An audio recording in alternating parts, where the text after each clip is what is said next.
Bonjour à tous, alors une autre vidéo sur le top 5 pour comment tourner la page avec son ex, et aujourd'hui je vous fais une vidéo sur le top 5 des bonnes idées après une rupture. Slide numéro 3. Faites le point sur ce que vous voulez et ce que vous ne voulez plus. Franchement, rendez-vous service et distinguez ce qui est important pour vous de ce qui ne l'est pas. Parce que sinon vous allez vous attarder sur des détails insignifiants. Prenez un papier, ok? Pensez à vos expériences passées, ou aux personnes qui vous plaisent, et faites une colonne, ce que je veux, ce que je ne veux pas ou plus. Par exemple, le métier. Il y en a qui seront attirés par les militaires, d'autres au contraire qui ne voudront pas des militaires parce qu'ils peuvent partir en mission pendant plusieurs mois, ou par rapport à ce que ça représente, par rapport aux armes, le fait de devoir peut-être tuer quelqu'un, etc. À l'opposé, il y en a qui pourraient être attirés ou repoussés vers des personnes dans le domaine médical. Parce qu'il y en a qui diront « Ah, c'est bien parce qu'ils ont de l'empathie », d'autres qui diront « Ouais, c'est bien, il y a de l'empathie, mais le problème c'est que par exemple, à l'hôpital, il y a les médecins, l'urgentiste ou je ne sais quoi, et du coup, il passe beaucoup de temps, et peu de temps avec moi, finalement il passe plus de temps à sauver des inconnus que à s'occuper de sa famille. » Voilà, il y en a qui aimeront, il y en a qui aimeront pas. De même que le tempérament, il y en a qui veulent des calmes, il y en a qui veulent des speeds, d'autres des hyperactifs. Ça dépend des personnes. Ou alors le lieu. Il y en a qui diront plus, j'ai une personne dans ma ville. D'autres diront, j'ai une personne qui, pas forcément dans ma ville, mais jusqu'à 50, 100 ou 150 km. D'autres qui diront, alors moi, quelqu'un qui est à l'autre bout du pays, ou dans un pays étranger, je n'en veux pas. D'autres, au contraire, ça va attirer. Parce que justement, ça va les aider à peut-être prendre un élan et aller à l'étranger, chose qu'ils voulaient faire depuis longtemps, et qu'ils n'ont jamais fait. Voilà, donc c'est vraiment poser sur un papier ce que vous voulez, ce que vous ne voulez pas plus, ça va vous aider. Souvenez-vous aussi de vos expériences passées, de ce qui allait, de ce qui n'allait pas. Parce que là aussi, il y a des choses à en tirer. Parce que quand il y a une situation qui allait, c'est bien de comprendre pourquoi, qu'est-ce qui fonctionnait bien, et à l'inverse, quand ça ne fonctionnait pas, c'est bien de comprendre la raison. Parce que si c'est juste « Oh, c'est la personne », peut-être, oui, c'est peut-être la personne, mais pas que. Elle avait des comportements ou des habitudes, ou un environnement qui vous convenait pas. Donc c'est bien aussi de creuser pour comprendre. Je dis pas qu'il faut rester obsédé et braqué sur cette personne et ne pas aller de l'avant. Bien au contraire. Ceux qui commencent à connaître ma chaîne sauront que c'est pas du tout le cas. Moi je vous dis allez de l'avant, oubliez le passé en tant que boulet, mais souvenez-vous quand même, tirez-en des leçons pour aller de l'avant. C'est justement ce qui va vous aider à avoir un appui pour bien avancer.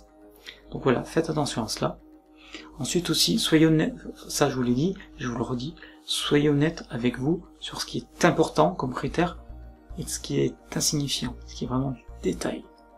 Par exemple, une femme qui dirait « Je veux un homme qui fasse 1m87 et demi, excusez-moi, mais qui fasse 86, 87, 88, ça fait pas une grosse différence. » Notamment, rien que le fait, quelqu'un qui ne se tient pas très droit, de quelqu'un qui se tient droit. Rien que là, déjà, on gagne, je sais pas, entre 2 et 5 cm, selon la personne, comment elle se tient et tout. Donc, voilà.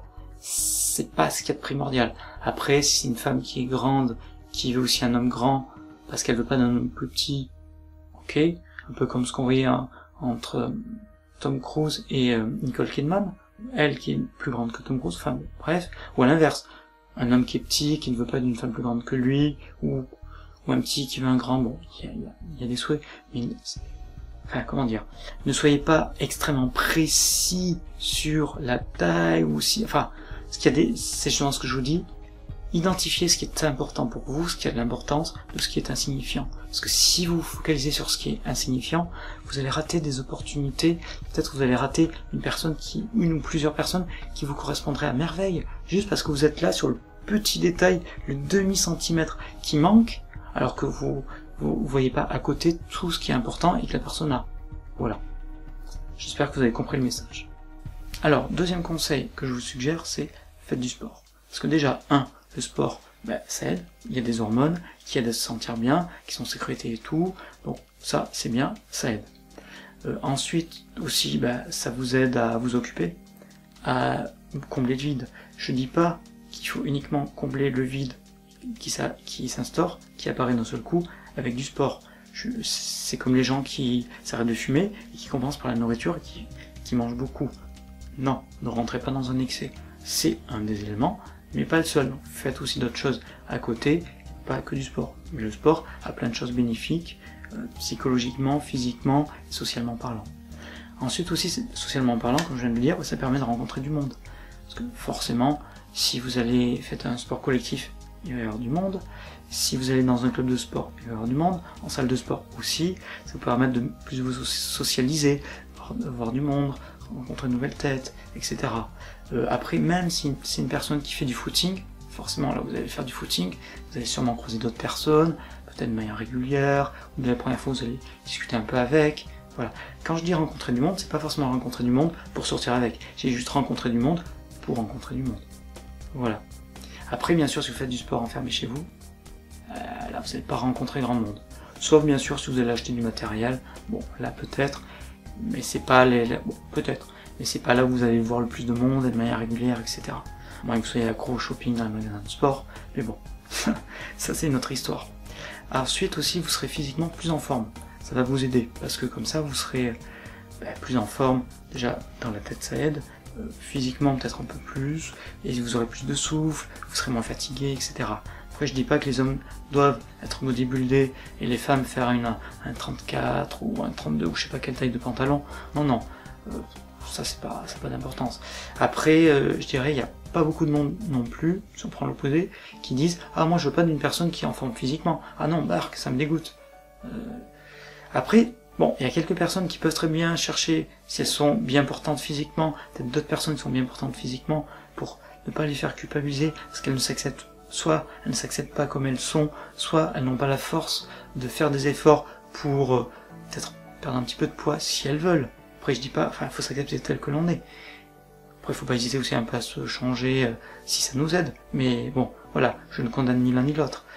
Mais il y a des personnes qui peuvent très bien ne pas vouloir sortir avec des personnes qui sont en forme, parce que elles ont peut-être pas assez confiance en elles pour sortir avec, alors que ça gêne. Il y en a que ça fait gêne pas, ou alors il y en a d'autres parce que elles veulent pas avoir une personne qui soit en fait un miroir, leur renvoyant qu'elle, la personne avec qui elles sont fait des efforts, mais elle ne fait pas d'efforts. Vous voyez ce que je veux dire? Là, c'est les personnes qui soit s'acceptent pas comme elles sont, soit n'ont pas la motivation pour bouger, pour changer les choses. Voilà. Donc, faites du sport. Troisième chose, prenez du temps pour vous. Prendre du temps pour soi. C'est important. Je dis pas qu'il ne faut pas aller voir ses amis, qu'il ne faut pas rencontrer de nouvelles têtes, etc. Non, ça c'est très bien, il n'y a pas de souci. Mais prenez aussi une partie de votre temps qui va vous servir à être seul. Parce que déjà, il faut accepter votre nouveau statut conjugal. Ensuite, il faut accepter la situation, apprendre à être seul, faire certaines choses seul. C'est un pousser à quelque part à accepter son deuil, faire son deuil. D'ailleurs j'ai une vidéo là-dessus, je vous mettrai le lien quelque part, mais dans les commentaires. Mais c'est important. Je vous dis pas non plus de rester cloîtré chez vous et de ne voir personne, de rester seul en permanence. Non, justement, il faut éviter. Mais il faut trouver le juste milieu. Mais c'est bien d'être sociable, mais ne faites pas que ça. Apprenez aussi à prendre un peu de temps pour être seul. Ensuite aussi, prenez du temps pour vous faire plaisir. Pour, je sais pas, voyager, seul ou à plusieurs, faites de nouvelles activités, allez vous balader, allez à la mer, à la montagne, prendre l'air, enfin, faites des activités qui vous plaisent. C'est aussi ça, prendre du temps pour soi. C'est rester seul. En fait, c'est un côté, je dirais pas égoïste, mais un côté où on prend soin de soi. Il y a des moments où on reste seul, on souffle, on se repose, on voyage, on fait des choses qui nous font plaisir, voilà, etc. Découvrez de nouvelles activités, c'est important, ça va vous aider. Découvrir de nouvelles choses, ça va vous aider peut-être à meubler un peu le temps vide si vous avez des journées trop longues en étant seul. Puis vous aurez personne à côté qui va vous dire de ne pas faire telle activité, qui va vous en empêcher. Qui peut-être par exemple une femme qui dira à un homme « Ah non, fais pas ça, parce que c'est efféminé, je trouve pas que ça fasse viril. » Bon, faut voir. Après, si la personne est vraiment virile, enfin bref, ça c'est une façon de voir les choses que je ne partage pas. Ou à l'inverse, un homme peut très bien dire à une femme « Ah non, fais pas ça, soit parce que c'est un peu trop masculin, un peu trop camineur à ses yeux, soit parce qu'il a peur qu'elle se fasse draguer, et donc il a peur de la perdre quelque part. » Enfin bon, il peut y avoir différentes raisons qui font que des raisons légitimes ou illégitimes, où le conjoint vous disait non, ne fais pas ça. Alors que là, vu qu'il n'y a plus de conjoint, il n'y a personne qui va être là pour vous dire de ne pas faire telle chose ou telle chose. Profitez-en. Puis même intellectuellement, je trouve que c'est intéressant de découvrir de nouvelles choses, d'essayer de nouvelles choses, même si on va pas forcément jusqu'au bout, même si on fait pas forcément 57 nouvelles activités. C'est rien qu'intellectuellement, c'est intéressant de faire des cours d'essai, de voir différentes choses, voir comment ça fonctionne. Ça permet de faire un peu des recoupements avec d'autres choses. Comme ça, j'en ai parlé. Ça permet de rencontrer du monde, d'autres personnes, des façons différentes de voir les choses, de faire les choses. C'est bien niveau curiosité. Enfin voilà, tout un tas de raisons. Je trouve que c'est intéressant. Donc faites de nouvelles activités. 5. Voir plus souvent ses amis. Alors oui, vous voyez plus souvent vos amis, parce que c'est vos amis, vous allez les apprécier, vous avez l'occasion plus souvent maintenant, parce que quand vous étiez en couple, forcément, il y a des choses que vous faisiez en couple et pas avec les amis, d'autres choses que vous faisiez avec les amis, mais plus les amis du couple en général, moins peut-être les amis que vous aviez vous, par exemple des amis d'enfance, des amis de fac, des amis de travail, etc., que vous aviez moins l'occasion de voir, parce que vous avez moins de temps, là vous avez plus de temps, et peut-être aussi plus l'envie de voir du monde, donc profitez-en pour les voir.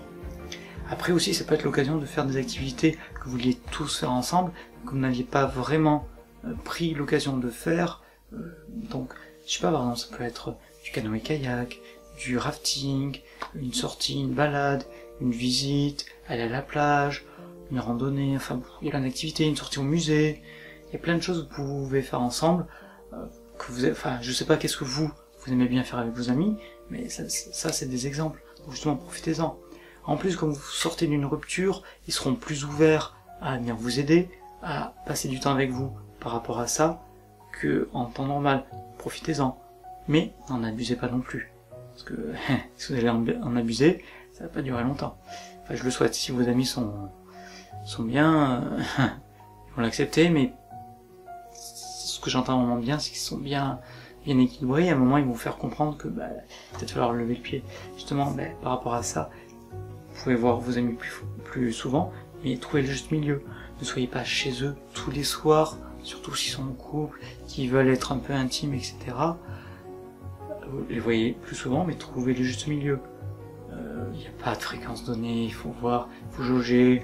Je pense que vous êtes assez intelligent pour voir quand ça gêne ou quand ça gêne pas, ou peut-être que eux en face, ils vous le diront, certaines fois oui, certaines fois non, donc ne vous imposez pas, mais passez du temps intelligemment et jaugez ce qui est important pour vous par rapport à ça. Donc il faut trouver le juste milieu, parce que eux ne vous ont pas attendu pour vivre, pour être en couple, avec de famille, des enfants, ou je ne sais trop quoi, ou par rapport au boulot qui est très prenant. Donc n'abusez pas de votre nouveau statut de fraîchement célibataire pour abuser et en tirer trop profit. Donc, profitez-en, mais n'abusez pas. Alors pour conclure, là non plus je vais pas tout vous redire. Bon, dans les grandes lignes, c'est faites du bilan, faites de nouvelles activités, voyez du monde, etc. Voilà, donc ça c'était une autre vidéo pour vous donner des coups de pouce par rapport à la rupture, comment mieux tourner la page sur son ex. Là autour, je vous mets les liens habituels, mon blog, le cadeau, s'abonner, les pouces, etc., Tipeee et compagnie. Et voilà. Donc je vous dis à la prochaine vidéo, où je vous ferai encore une vidéo sur la même thématique. À bientôt, au revoir. Alors l'erreur numéro 1 à ne pas commettre, c'est de se remettre tout de suite avec son ex. Prenez le temps de réfléchir, il n'y a pas le feu. Si besoin, à ce moment-là, ce que vous faites, c'est que vous partez quelques jours chez des amis, de la famille, chez les parents. Comme ça vous laisse le temps, vous prenez du recul sur la situation, et vous avez le temps de réfléchir.